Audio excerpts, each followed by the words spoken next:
Thank you, Ambassador Kozak. Good morning, everyone. Thank you for being here today, and I'm delighted to be here, honored to be able to speak before you. Each year on November 25th, we commemorate the International Day for the Elimination of Violence Against Women and observe the accompanying 16 days of activism against gender-based violence. Those 16 days of activism against gender violence offer a global platform for governments, organizations, individuals around the world to mobilize and call attention to the urgent need to end violence against women and girls across the board.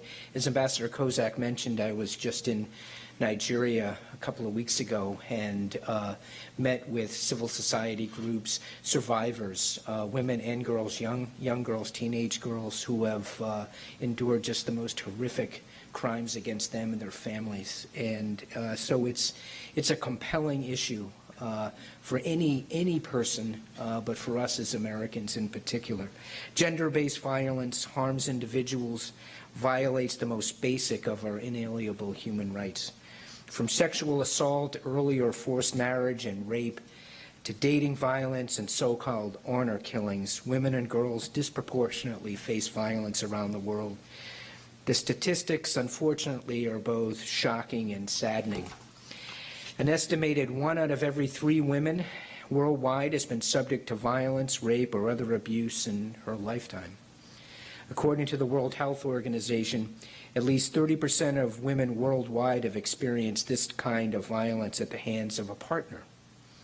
According to the UN Women, violence against women causes more death and disability for women and girls between the ages of 15 and 44 than cancer, traffic accidents, malaria, and war combined.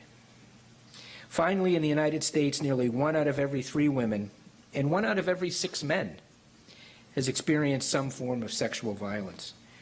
Beyond the obvious and direct harm to the individual, violence against women damages society as a whole and stifles or reverses progress made in economic development, health, and security. For instance, radical terrorist organizations, including those which we unfortunately have experience with in Nigeria, directly target women and girls to achieve their ideological and tactical objectives. These attacks on girls in their schools prevent them from receiving an education by keeping them out of the classroom and alienate them from reaching their full potential as citizens, entrepreneurs, leaders, or just as human beings.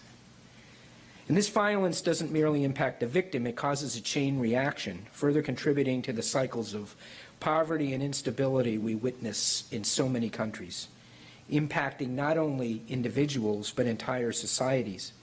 Whether it occurs inside or outside of the workplace, violence against women can limit women's ability to fully participate in the economy. It's not an easy topic to talk about. It's often painful. It's emotionally draining to be with the survivors. But we must face it head on if we're going to make any progress. And one of the most important steps to ending this global problem is engaging everyone, including men and boys. Violence against women negatively affects men and boys in 2 ways: directly as survivors of violence and indirectly through their exposure to it. Study after study has shown that when violence is witnessed or experienced, it's likely to be repeated. Gender-based violence is cyclical. Men who witness violence at an early age are twice as likely to be perpetrators of violence in the future. Similarly, girls who experience abusive relationships early in their lives are at an increased risk of being victimized by others later in life. Engaging men and boys as loving, supportive, and involved husbands and fathers is critical to achieving sustained transformational change. Since its founding in Brazil 20 years ago, our partner, Promundo, working alongside a number of other dedicated partners, has helped to prevent violence in more than 40 countries through high-impact research and evaluation, targeted advocacy efforts, and evidence-based educational programming. Programs like Promundo engage men and boys in the fight against gender-based violence by growing male leadership and promoting gender equality. Promundo encourages men to be active, loving, and equitable caregivers in their roles as fathers. To this end, Promundo has established the Men Care campaign to promote men's involvement as dedicated fathers and caregivers, strengthen families, improve gender equality, and promote better health for the entire family. Promundo has also begun international men and gender equality surveys, or images, which measure men's and women's attitudes and practices around gender equality and violence against women and girls. And today we're excited to celebrate the launch of Voices Against Violence, or VAV, a public-private partnership with the Avon Foundation that provides a comprehensive approach to combating violence against women and engages men and boys to break the cycle, especially in conflict areas. And it's in these conflict areas that the targeted use of violence against women, especially sexual violence and exploitation, is used as a tool of war and sadly perpetrated far too often. From conflicts in Bosnia and Herzegovina, Colombia, and Liberia, to more recent violence by ISIS, Boko Haram, and security forces in Myanmar, we see time and again that women are disproportionately affected in times of crisis. VAV works to engage men and boys on every level. It brings together key stakeholders to leverage skills and best practices that can be utilized globally. By ensuring men and boys are involved in training to prevent violence, it helps other men recognize that this is not just a women's issue and that we need everyone's help to make a change.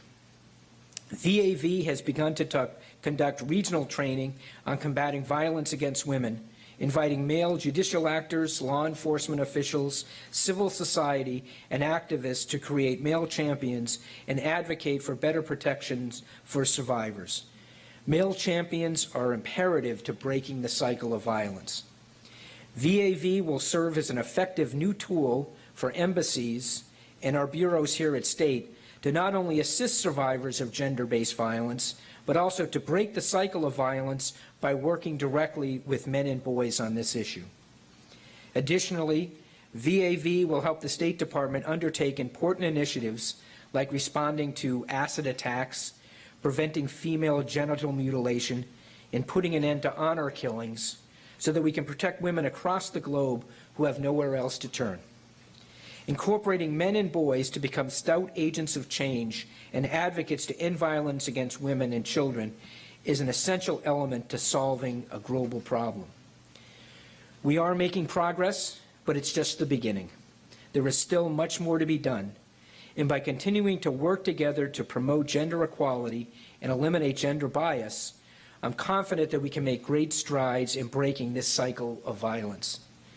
On behalf of Secretary Tillerson, I want to thank you for coming here today. We hope that these important discussions will bring us at least one step closer in our efforts to engage men and boys and put an end to a problem that affects all of us. Thank you very much.